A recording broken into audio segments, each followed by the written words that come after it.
That's supposed to be for me. Do you not care? Are you comfy? I yelled at Milo for being on it. Why are you on it?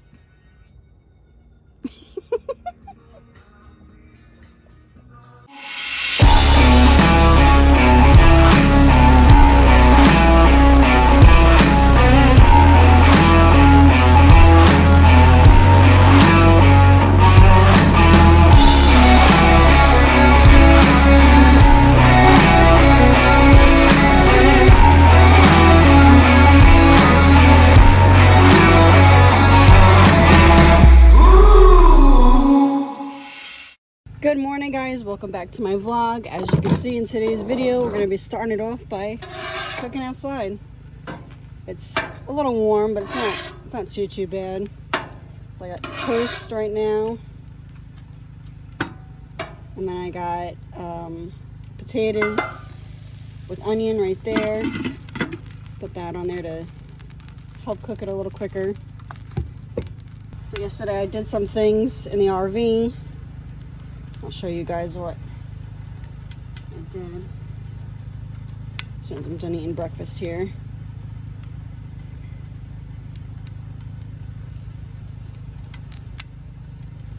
And then as soon as I flip these, I gotta go grab the bacon. Alright, so my lovely Kimball died, so the view might be a little different. So I got the bacon. I finished that off, so there's only one more piece, and I'm like, you know what? Might as well just use it instead of just sitting there. I love this thing. I love cooking outside if I'm able to.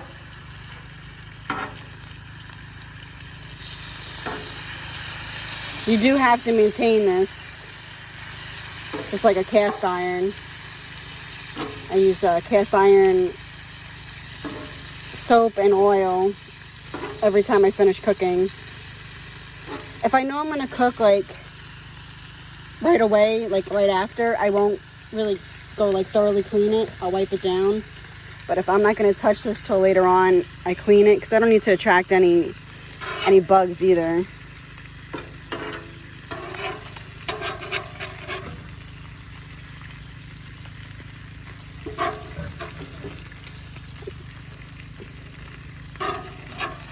Alright, I'm gonna finish up making breakfast,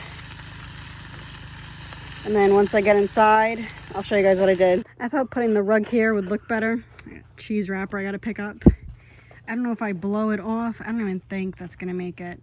I don't know if I was better off buying like another green mat and just maybe just placing the green mats like all around. I think I'm gonna do that because this was pretty cheap. I got this at Ollie's for 20 bucks. So I think what I'm gonna do is I'm gonna get another one for in front of my cooking area for now, and then eventually mow this all down and put another green mat and just completely have that over here. I think that would look a little nicer. And then this is the cooking area. I gotta put that away. I used this to clean my rug, my shoe mat that Milo wouldn't get off of, and that got all the stains out. So that came in handy. I paid 60 bucks for that. And then I had the Bissell cleaner with it. And there's the Blackstone all clean and ready to be used again. Oh, and I ran out of propane, so I bought one of these to last me a minute. It was around 65 and change. With tax, I think it was almost 70.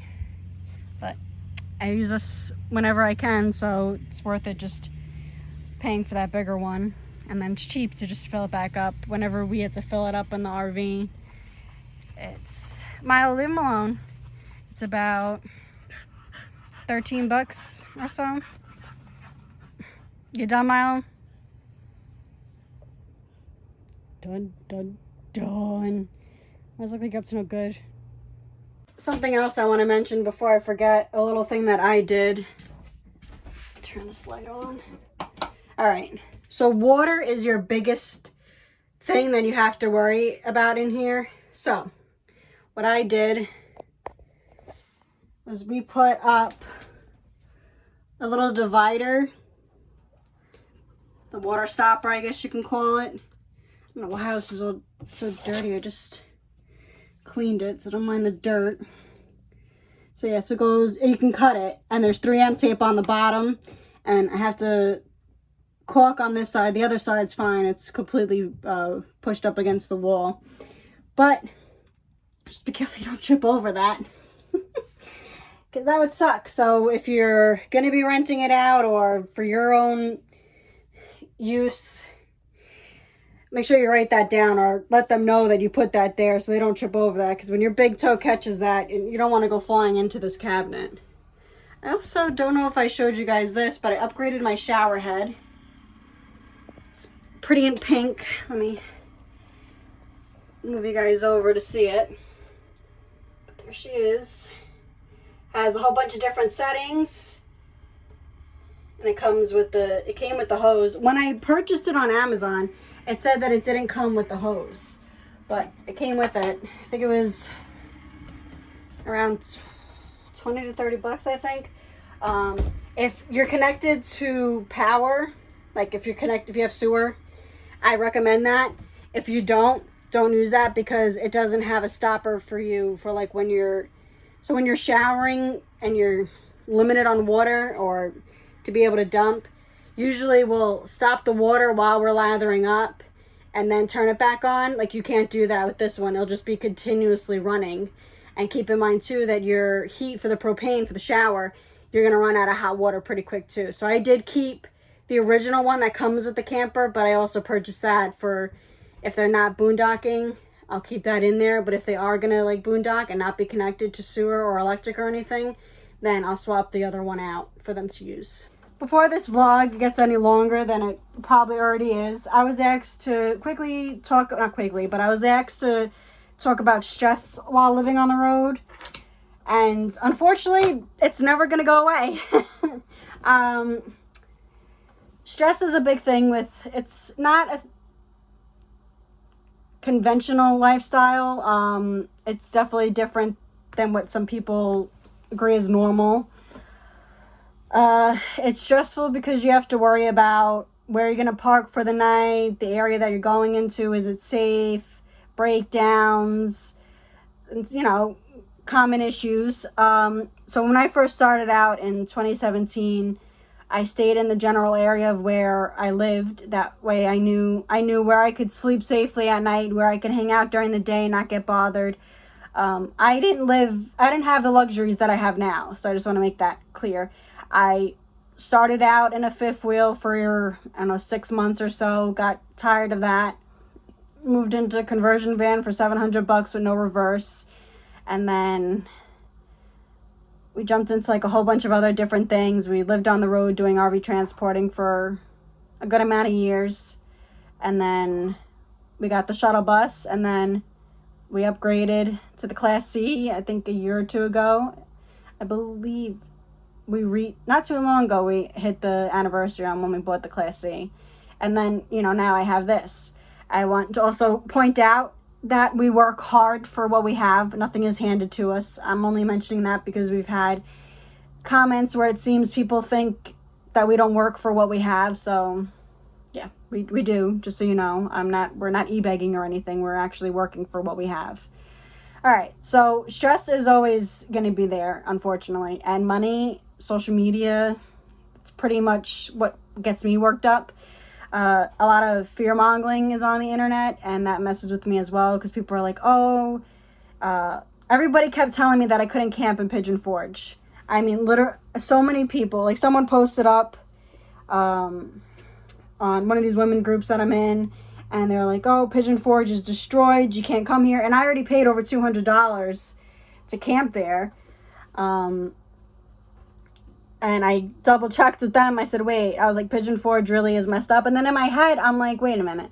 I'm like, if Pigeon Forge is that messed up, then why is the campground accepting reservations? Or wouldn't they contact me saying, hey, I don't know if you know, we just got hit with a hurricane and unfortunately I have to cancel your reservation. Like, none of that happens.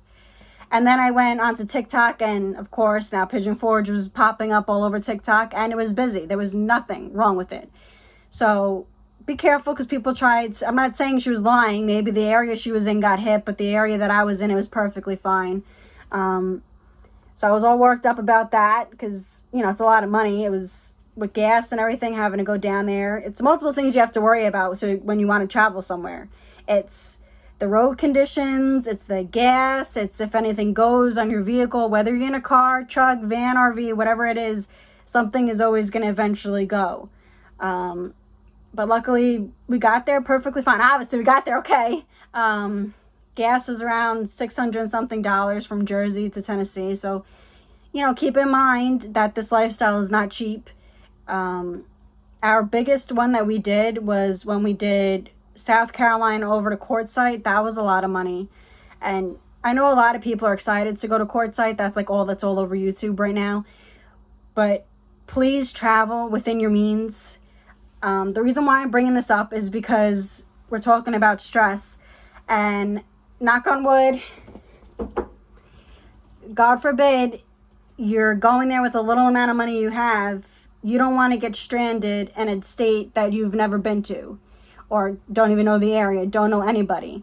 I've seen it already on Facebook groups of people heading to Quartzsite, and they spent whatever money they had to get as far as they could, and their vehicle broke down, and now they're begging or asking for people to donate to them, or if somebody can work on their vehicle for free. And now that person is stuck in that state having to look for work to be able to go on to the next.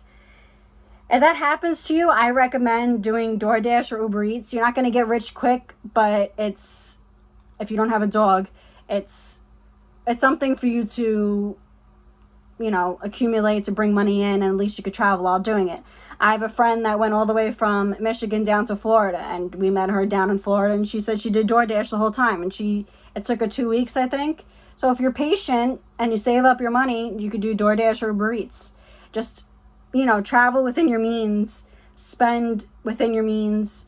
If you can't travel that far, it's fine. Just put money aside and do it again next year, because this event is every year. Somebody got there 2 months too early, and now they're stuck in the desert with no job, no money, living in their car. Reason why I'm bringing them living in their car, it's hot. It's freaking hot. Like, I give props to people that are already going over there, because it's really hot over there until like January is when it starts to cool off. At least it did for us, and it was so beautiful there in January.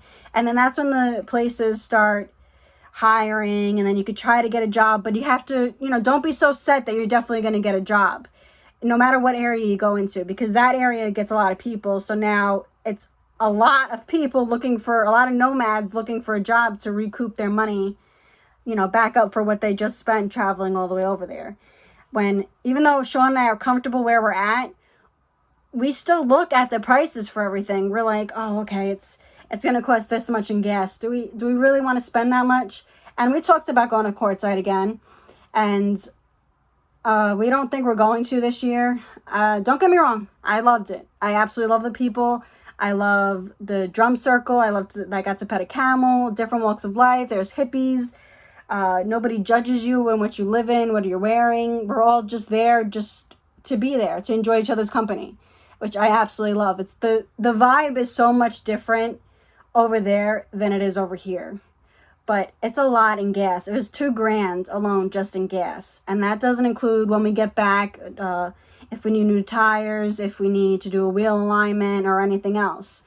So, yeah, just keep that in mind too. But I don't want to keep rambling on. Just, I always tell people you only live once. As far as we know, we only live once, and to enjoy it. But in order to enjoy it and to be not stressed so much is not to leave yourself broke, and to try to create a little savings for yourself. I'm talking from experience, because we've been wanting to travel for years.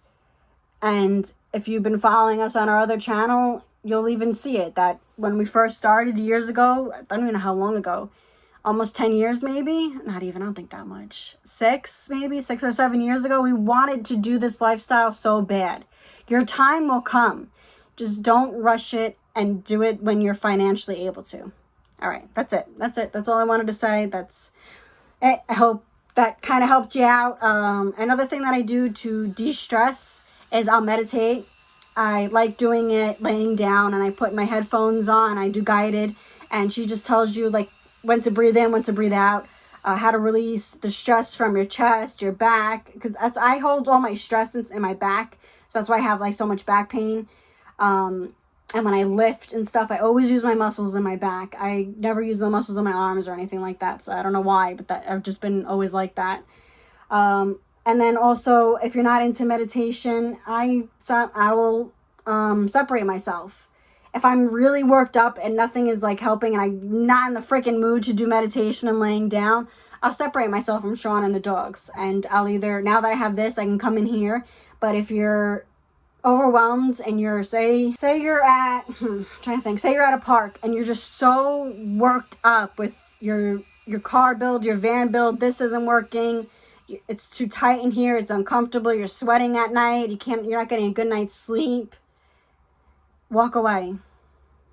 Just not from it, for good, but walk away.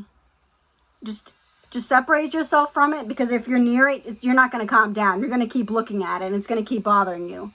So just separate yourself. If you can, go to the water. The water calms me down. Going into the woods calms me down. Just hearing the sounds of nature. Nobody around, not hearing people talking and stuff like that. Just quietness and nothing but the breeze and the birds and whatever other wildlife or the waves. So yeah. All right.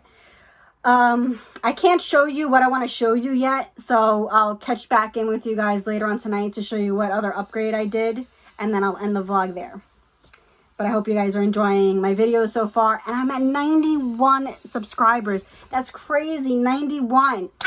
All right. Oh yeah, it's a party in here. Come on, Milo, we're the club.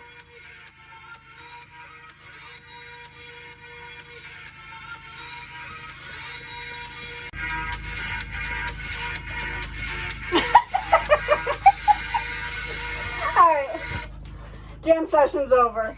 As you can see, that's what I put up. I put an LED strip light, and it has a whole bunch of different settings. I prefer doing the fade. We'll go to it. Oh man, it turns it off when you change it. So it's on fade. I don't know if you guys can tell. Hold on, let me turn it off. So it'll slowly change into a different color, so you won't have a seizure. But it's nice. Like, just imagine you're sitting in here watching TV, or we can't make dinner in the dark. But all right, you're watching TV, eating popcorn, and you have that going. I think it's pretty cool. And my Stay Groovy sign right there. It's pretty cool. You all right, Milo? All right, let me show you what we did outside. Turn that off. Turn it off. All right. Whoa. Don't do this at night, guys. Don't be like me. Maybe I should turn the light on. All right. So outside, I have multiple solar lights. I got a rope light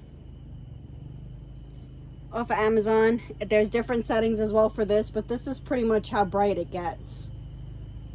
So it doesn't, so if I didn't have this light on, and I didn't have my solar light that comes on whenever you pass, and these put off a little bit of light too, but if I didn't have all this, it'd still be pretty dark out here. But I mean, what are you gonna do? I'm gonna add more solar lights. I'm gonna probably put one like towards the front and then one like towards the back. That way, like, it really is bright in this area. But I hope you guys enjoyed this vlog. I hope you enjoyed my little dancing sesh. Hope you fist pump too with it. Me, Milo, and Cody will see you guys in my next vlog. Bye, guys.